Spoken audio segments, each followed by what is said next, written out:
안녕하세요. 저는 올해 30대가 된 결혼 7년차 주부입니다. 아들은 올해 5살, 딸은 3살로 눈에 넣어도 아프지 않는다는 말을 실감하고 있죠. 저는 간호대학을 나와서 동네 병원의 간호사로 일을 하고 있습니다. 아이 둘을 키우면서 남편과 맞벌이를 할 수 있었던 것은 바로 저의 엄마 때문이었죠. 남편과 결혼을 준비할 때 아이를 낳으면 저는 일을 그만두고 남편이 혼자 일을 하는 것에 대해 이야기를 하고 있었습니다. 그렇지만 그때 저는 대학을 갓 졸업해서 일을 시작한 지 겨우 6개월이 지났을 때였고, 아이가 바로 생겨서 일을 그만두게 되면 지금까지 해왔던 공부가 너무 아깝다는 생각이 들었습니다. 그래서 저희는 최대한 아이를 천천히 가지자고 이야기하였죠. 그때 저희 엄마가 반대하였습니다. 아이는 젊을 때 낳는 것이 좋다고 하시면서 엄마 집 근처로 신혼집을 마련하면 자신이 아이를 돌봐주겠다고 하였죠.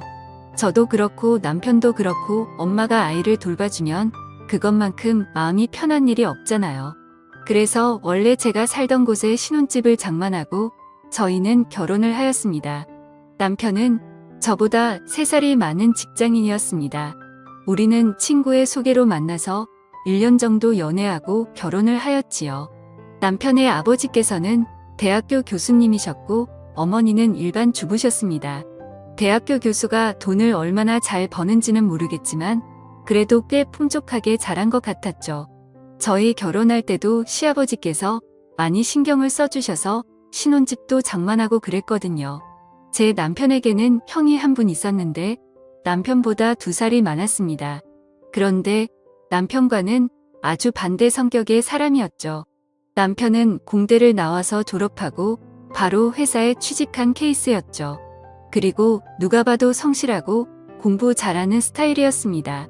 그에 비해 아주버님은 미술을 전공하고 1년 중 절반은 해외여행을 다니면서 자유롭게 인생을 즐기는 사람이었죠. 뚜렷한 직업 없이 디자인 의뢰가 오면 그때그때 일하시는 프리랜서였죠. 저는 좀 보수적인 성향이 있어서 그런 아주버님을 잘 이해 못하는 편이었습니다. 어쩌면 저의 이러한 성향 때문에 제 남편에게 반해서 결혼까지 한 것 같아요. 자유로운 성향의 아주버님이어서 제 남편이 저와 먼저 결혼하고 아주버님은 결혼에는 관심도 없어 보였습니다. 저희가 결혼하고 1년 뒤 저는 임신을 하게 되었죠. 시부모님에게 임신 사실을 알리자 시부모님은 너무 좋아하시면서 맛있는 것을 사주겠다고 주말에 나오라고 하셨죠. 그래서 식당을 예약하려고 하는데 시어머니께서 어른 6명으로 예약해 달라는 겁니다.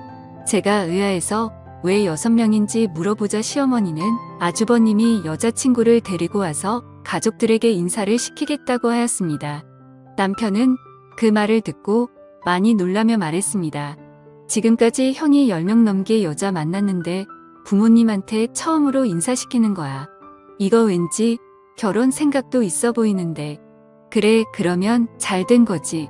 아주버님도 언제까지 혼자서 저렇게 살 수는 없잖아. 빨리 짝 찾아서 결혼해야지.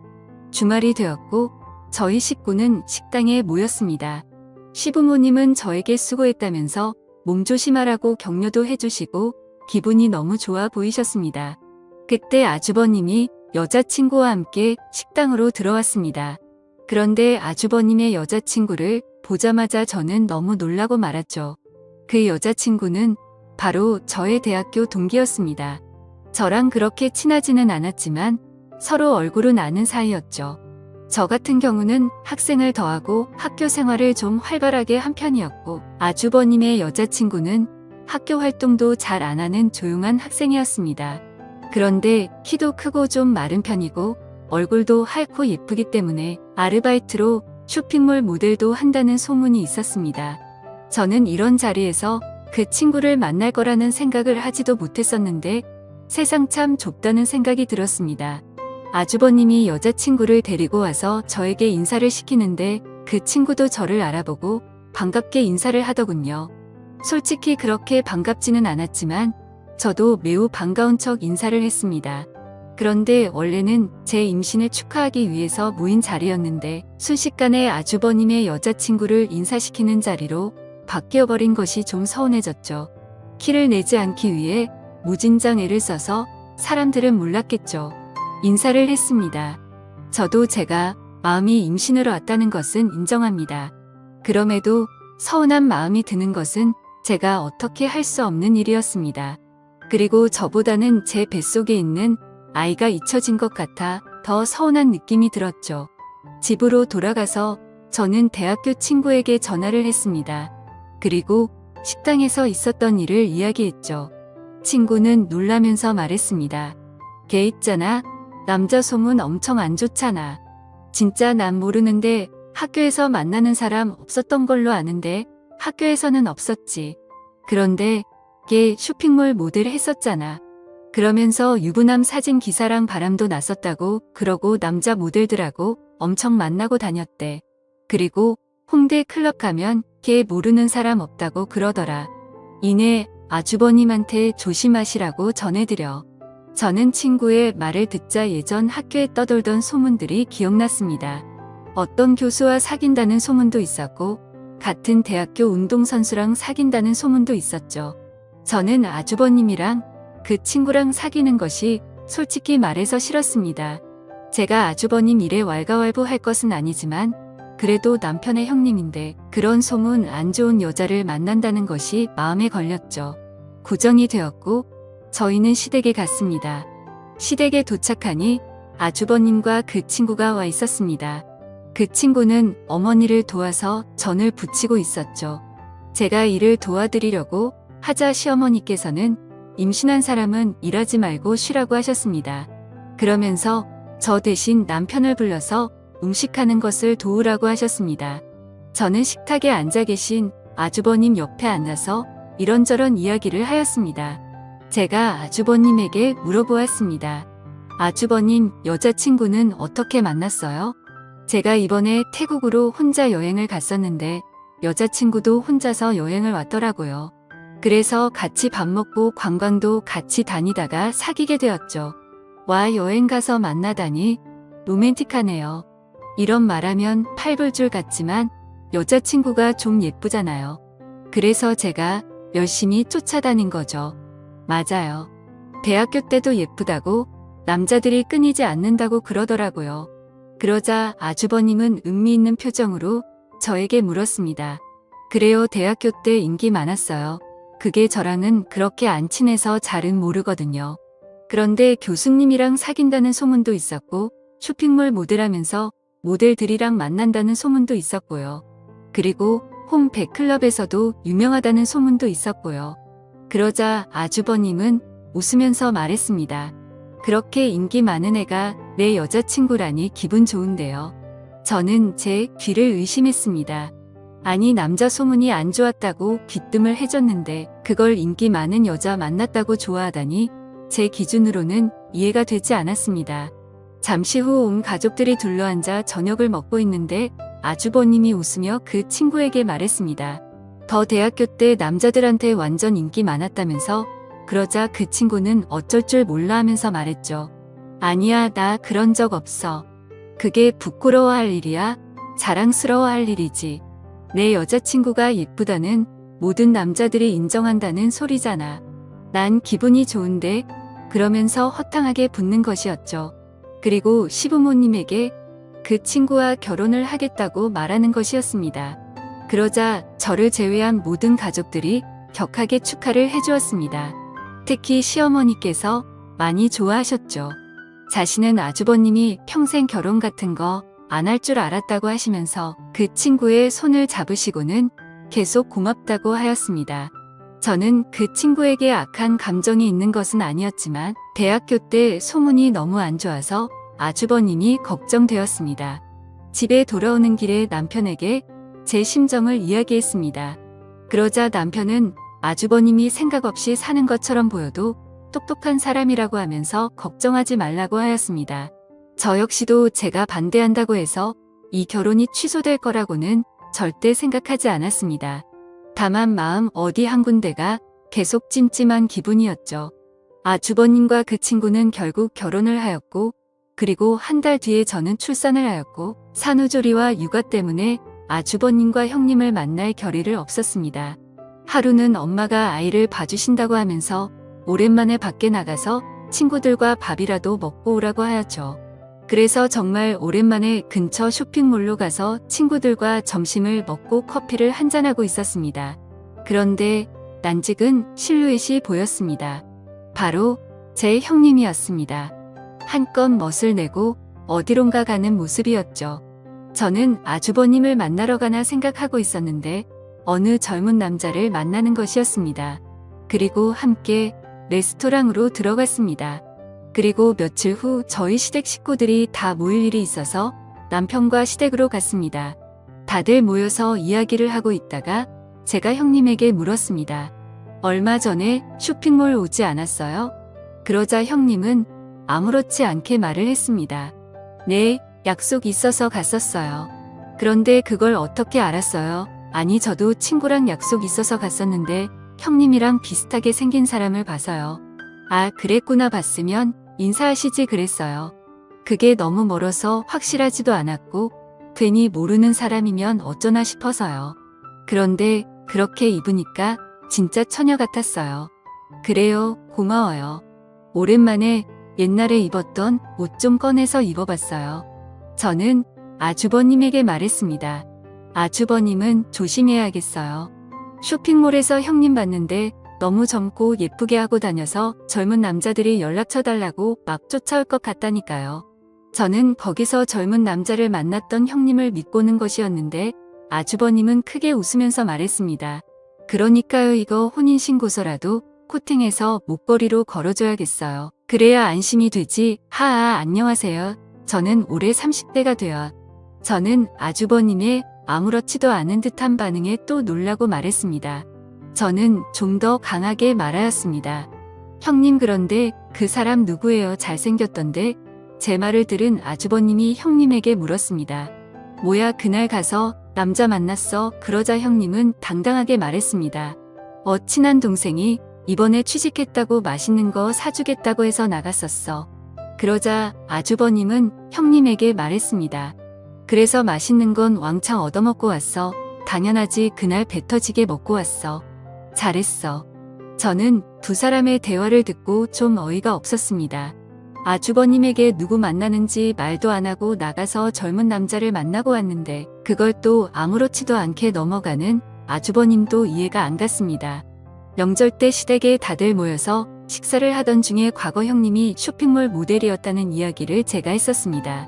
그리고 제가 예전 사진을 찾아서 아주버님에게 보여주었죠.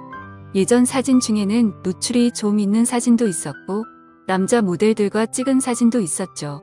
그러면서 저는 은근 슬쩍 말했습니다. 너무 예쁘지 않아요? 이때는 남자들한테 그렇게 인기가 많았어요 라고 말하자 아주버님은 또 껄껄 웃으시며 말했습니다. 진짜 인기 많을만 하네요. 저는 다른 시댁 식구들은 안 들리게 아주버님에게 이야기했습니다. 아주버님, 이런 사진 찍는 거나 남자한테 인기 많았다는 거 아무렇지도 않아요. 그러자 아주버님은 별일 아니라는 식으로 이야기했습니다.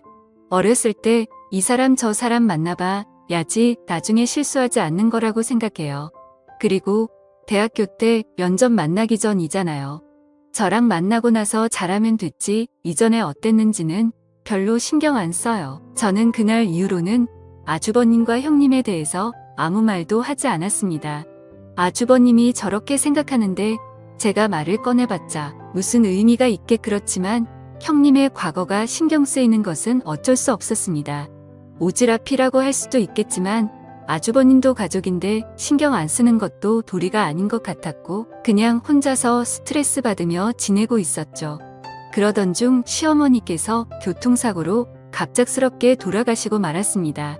시어머니께서 타고 있던 택시가 터널에서 다른 차량과 접촉사고가 났는데 택시가 터널 벽에 심하게 부딪히면서 어머니는 그 자리에서 바로 사망하시고 말았죠. 저희 식구들은 모두 큰 슬픔에 빠지고 말았습니다. 무엇보다도 시아버지께서 너무 슬퍼하셨습니다. 그날 이후 제대로 드시지도 못하시고 혼자 멍하게 앉아 계시면서 하루 종일 담배만 피셨죠. 제 남편도 그렇고 아주버님도 그렇고 다른 제정신이 아닌 사람들처럼 보였습니다. 그렇게 1년이라는 시간이 흘렀고 이제 어느 정도 정리가 된 듯한 느낌이었습니다. 어느 날 아주버님이 남편과 저를 불러서 상의할 일이 있다고 하였습니다. 그래서 아주버님과 형님 그리고 저희 부부는 식당에 모여서 이야기를 나눴습니다. 주된 이야기는 바로 시아버지의 문제였습니다. 시아버지는 서울 근교에 전원주택을 지으셔서 살고 계셨습니다. 그런데 시어머니께서 돌아가시고 혼자 남으셔서 평소에 식사하시는 것도 문제가 될 것 같아 다들 걱정하고 있었죠. 그래서 아주버님은 자신들이 아이도 없고 형님도 일을 쉬고 있는 상태이고 자신도 정식으로 회사에 출근하는 사람이 아니니 자신들이 시아버지를 모시고 살겠다고 하는 것이었습니다. 사실 저희 집은 아이들 때문에 제 부모님 집과 가까운 곳에 살고 있어서 시댁과는 거리가 꽤 되는 편입니다. 그래서 평소에도 시댁에 자주 가기가 힘들었죠. 그에 비해 아주버님들은 원래도 시댁 근처에 있었고 평소에도 자주 시부모님을 찾아뵈어서 형님도 그렇고 시부모님과 매우 친하게 지내고 있었습니다. 아주버님은 자신들이 살고 있는 집을 처분하고 시아버지의 주택으로 가겠다고 한 것이었죠. 제 남편은 아주버님에게 너무 미안해하며 고마워했죠. 저도 일단은 아주버님의 의견에 찬성하였습니다만 왠지 기분이 안 좋은 느낌이 들었습니다. 저는 집으로 돌아오면서 남편에게 말했죠. 아주버님이 갑자기 아버지를 모시겠다고 그럴까 이제 아빠도 혼자시잖아. 그럼 혼자 되셨을 때부터 모셨어야 되는 거 아니야. 왜 갑자기 그럴까 몰라. 그냥 형수가 아버님 곧 모시고 살고 싶다고 그랬대. 아무래도 아빠 혼자 계시는 게 마음에 걸렸나 보지. 형님이요. 그래서 형도 아버지 모시고 사는 거 결심한 거라고 그러더라고. 저는 뭔가 느낌이 안 좋았습니다. 형님이 아무래도 아버님이 사시는 그 전원주택을 노리고 그곳에 들어가는 느낌이었습니다. 그 주택은 넓기도 하고 가격도 꽤 되는 것으로 알고 있었죠. 저는 남편에게 말은 못하고 형님이 참 여우 같다는 생각이 들었습니다. 괜히 이런 이야기 했다가 남편이 괜한 오해한다고 뭐라고 할 것 같았죠.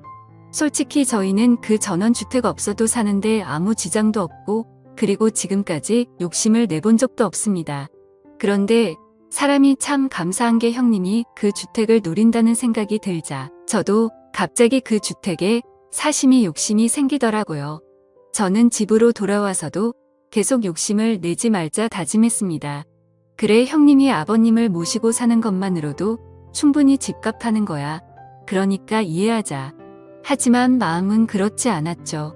추석 연휴가 다가왔고 제가 다니던 병원이 때마침 인테리어 공사를 하게 되어서 저는 의도치 않게 10일이 넘는 휴가를 얻게 되었습니다. 그냥 집에서 푹 쉬고 싶었는데 아이들이 놀러 가고 싶다고 노래를 부르더군요.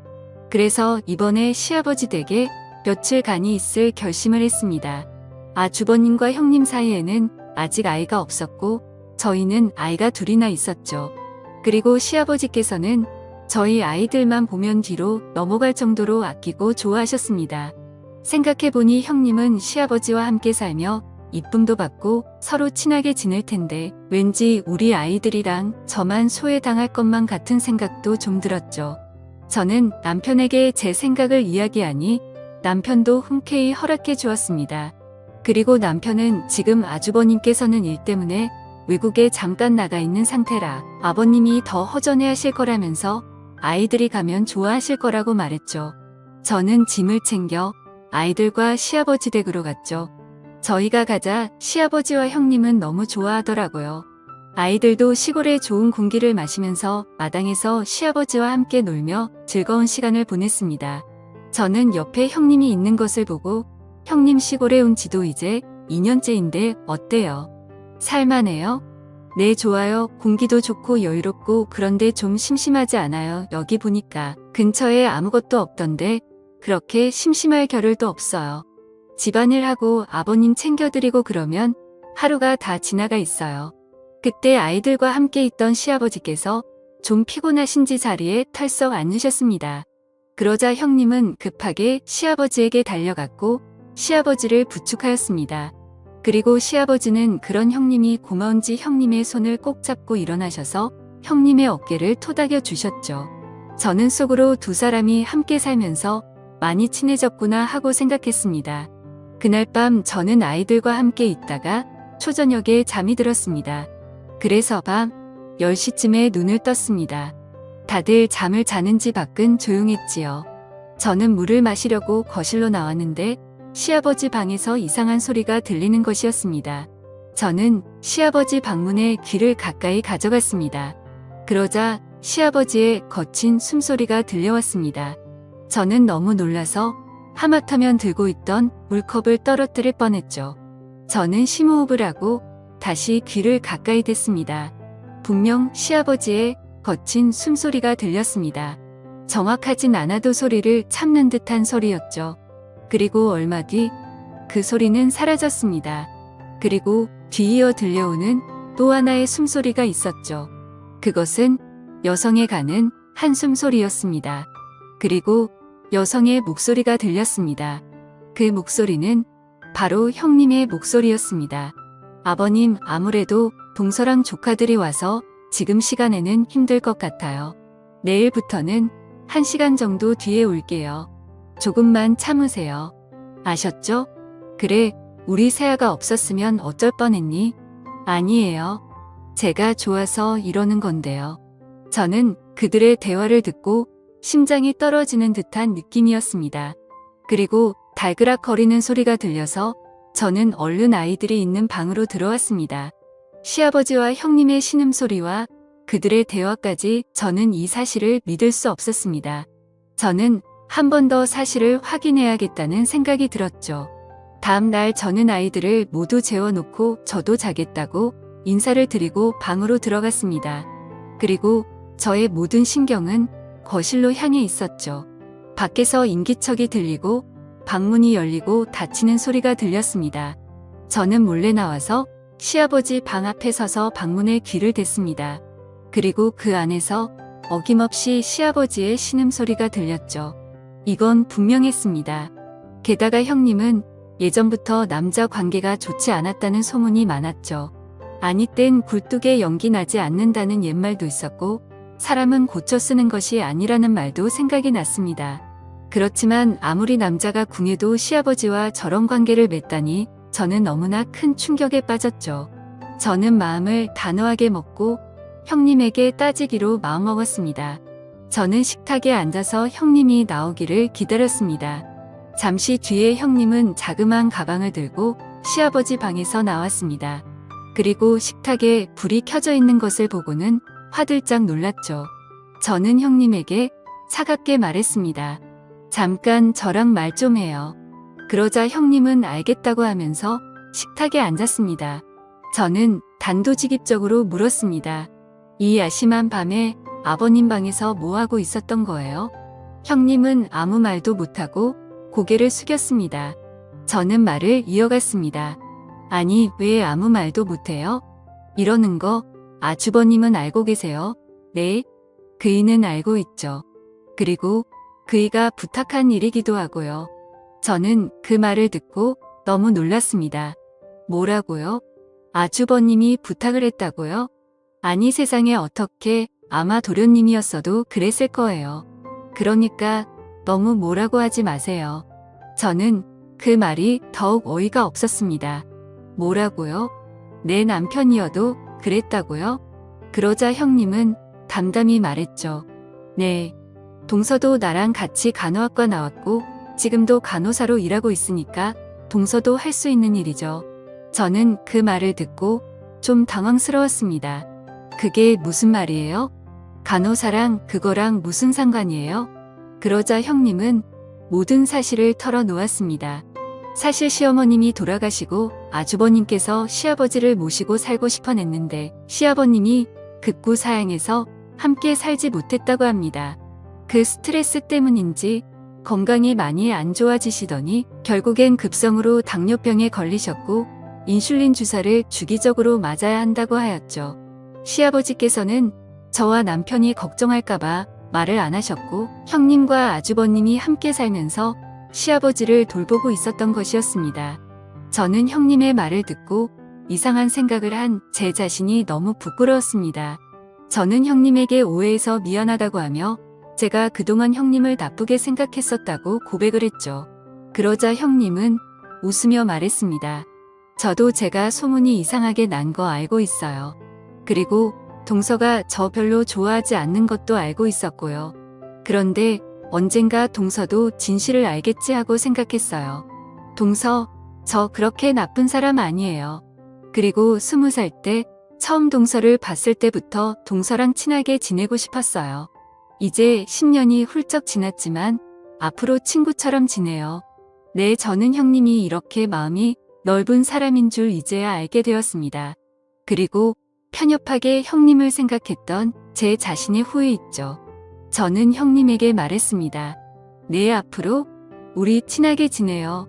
그리고 저도 주말에 와서 아버님 챙길 테니까 아주 번님이랑 주말에 놀러도 가고 그러세요. 저도 이 집 며느리인데 이런 일은 함께 해야죠. 그렇게 저에게는 또 하나의 가족과 가장 친한 친구가 생겼습니다.